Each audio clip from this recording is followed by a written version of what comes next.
تمام انبیاء اور رسول کو جو کمالات عطا ہوئے محمد کو وہ سب عطا ہوئے صلی اللہ علیہ وسلم۔ حسن یوسف دم عیسیٰ ید بیضا داری، آنچ خوبہ ہمد آرنگ تو طلحہ داری۔ لیکن حضور فرماتے ہیں تمام نبیوں اور رسولوں نے جو تکالیف برداشت کی میں نے وہ سب کی سب برداشت کی۔ یہ کوئی بیان کرتا ہے؟ کیسے بیان کرے؟ اس سے تو کچھ سبق ملتا ہے کہ کچھ تو تم بھی کرو بھائی۔ یہ کہاں عاشق رسول بنے پھر رہے ہو، کہاں عید میلاد النبی بنا رہے ہو، زمین و آسمان کے کلابے اللہ سے بھی اوپر کر رہے ہو راتوں کے اندر۔ یہ نہیں ہے محمد سے نسبت اور تعلق کا معاملہ۔ اب آپ دیکھیے، جو اب واقعاتی انداز میں تو جانے کا وقت ہے نہیں نا، لیکن ایک بات آپ کو بتا دوں، دشمنوں نے اقرار کیا ہے کہ تاریخ انسانی کا عظیم ترین انقلاب محمد نے برپا کیا صلی اللہ علیہ وسلم۔ M N Roy of India, member of communist international, اس نے 1920 میں تقریر کی لاہور میں بریڈلا ہال میں، دی ہسٹوریکل رول آف اسلام، وہ کتاب اب بھی انڈیا میں چھپتی ہے۔ اس نے کہا تاریخ انسانی کا عظیم ترین انقلاب محمد نے برپا کیا صلی اللہ علیہ وسلم۔ اور اس نے کہا یہ ندی فتوحات نہیں تھیں، فتوحات تو سکندر نے بہت کر دی تھی، اٹیلا نے بہت کر دی تھی، چنگیز نے بہت کر دی تھی۔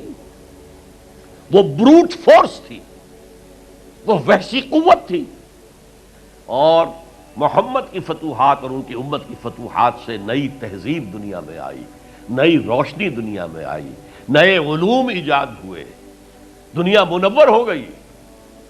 بہت عمدہ کتاب ہے ہسٹوریکل رول آف اسلام۔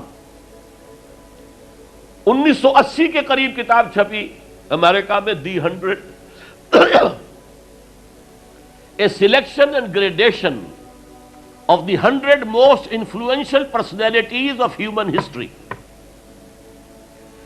تاریخ انسانی کا دھارا بہتا ہے، ہم بھی اس میں بہ رہے ہیں، جدھر بہ رہا ہے ہم بھی بہ رہے ہیں، چلو تم ادھر کو ہواؤ جدھر کی۔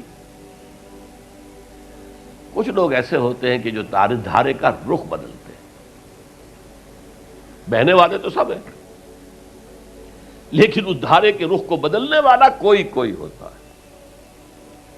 تو ڈاکٹر مائیکل ہارٹ نے پہلے 100 آدمیوں کا انتخاب کر لیا جنہوں نے تاریخ کے دھارے کا رخ موڑا ہے، سلیکشن، پھر گریڈیشن۔ ان میں سب سے زیادہ جس نے موڑا ہے، جس سے سب سے زیادہ مؤثر ہوا، وہ کون؟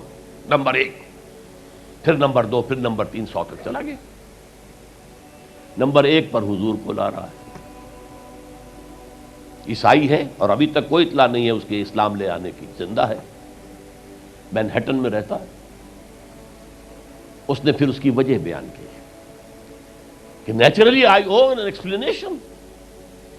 جیسس کو جسے خدا مانتے ہیں اسے نمبر 3 پہ لے گیا،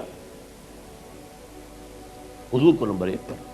اور جواب کیا دیتا ہے، ایکسپلینیشن کیا ہے؟ This is because he is the only person supremely successful in both the religious and secular fields. جتنے بڑے لوگ دنیا میں ہیں وہ یا ادھر اونچے ہیں تو ادھر کچھ نہیں، ادھر اونچے ہیں تو ادھر کچھ نہیں۔ بڑے حکمران، بڑے فاتح، اخلاقی اور دینی اور روحانی اعتبار سے 0 بلکہ مائنس۔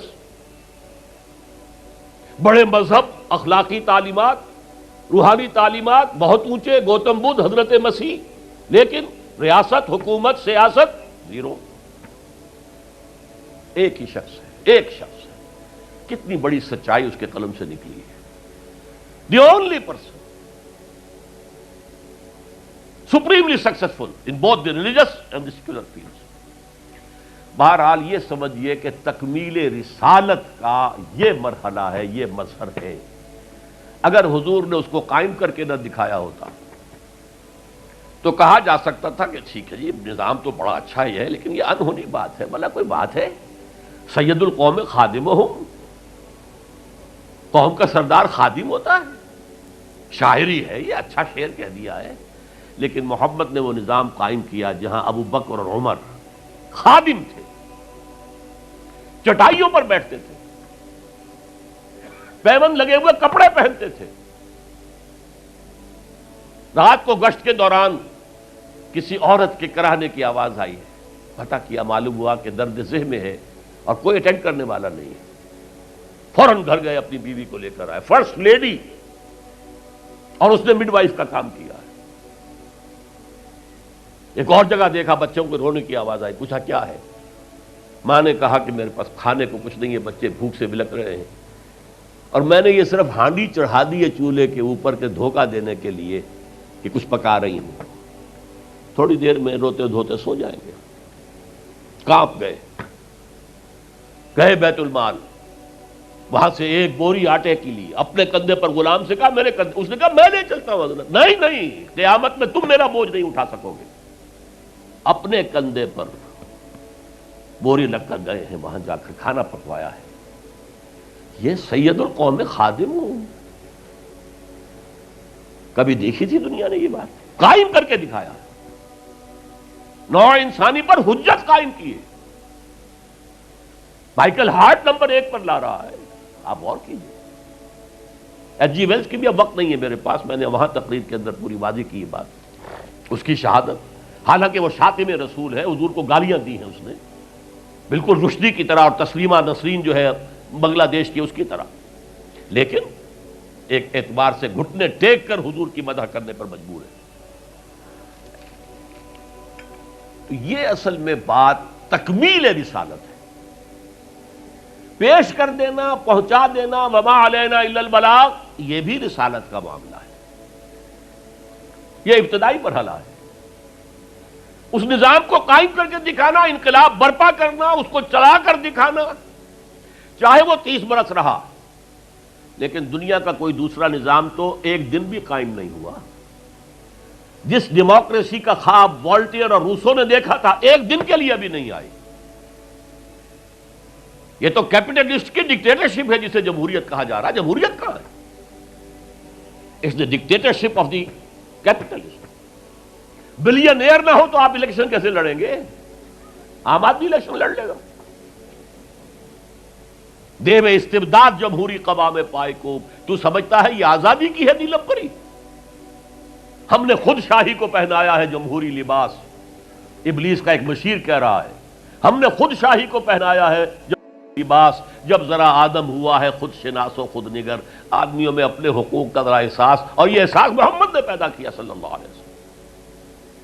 اس کے تحت انہوں نے کہا اچھا وہ انسانی حاکمیت ٹنوں کے حساب سے فرعون کے سر پہ رکھی ہوئی تھی، گندگی، اب ہم نے کیا کیا، وہ تولا تولا سب میں بانٹ دو، گندگی تو گندگی رہے گی، نجاست تو نجاست رہے گی۔ انسانی حاکمیت ایک شخص کی ہو، انسانی حاکمیت پوری قوم کی ہو، کفر ہے، شرک ہے۔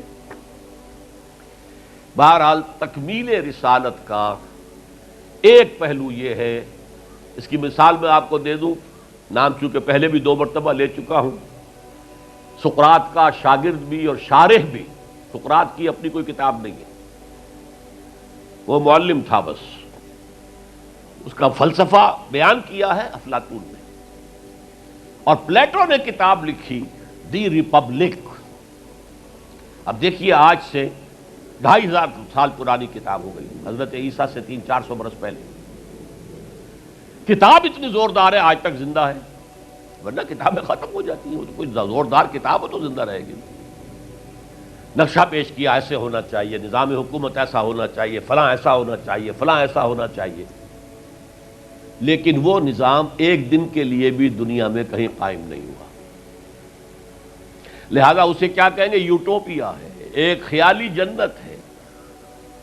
حضور نے بھی خیالی جنت پیش کر دی ہوتی، قائم کر کے نہ دکھاتے تو وہ حجت نہیں بن سکتی نوع انسانی۔ تکمیل رسالت، نہ حضرت ابراہیم کے ہاتھوں کہیں نظام قائم ہوا، حالانکہ ابو الانبیاء، خلیل اللہ، امام الناس، انی جاعلک للناس اماما واتخذ اللہ ابراہیم خلیلا، نظام تو نہیں بنا، نہ موسیٰ کے ہاتھوں نہ عیسیٰ کے ہاتھوں علیہ الصلوۃ والسلام۔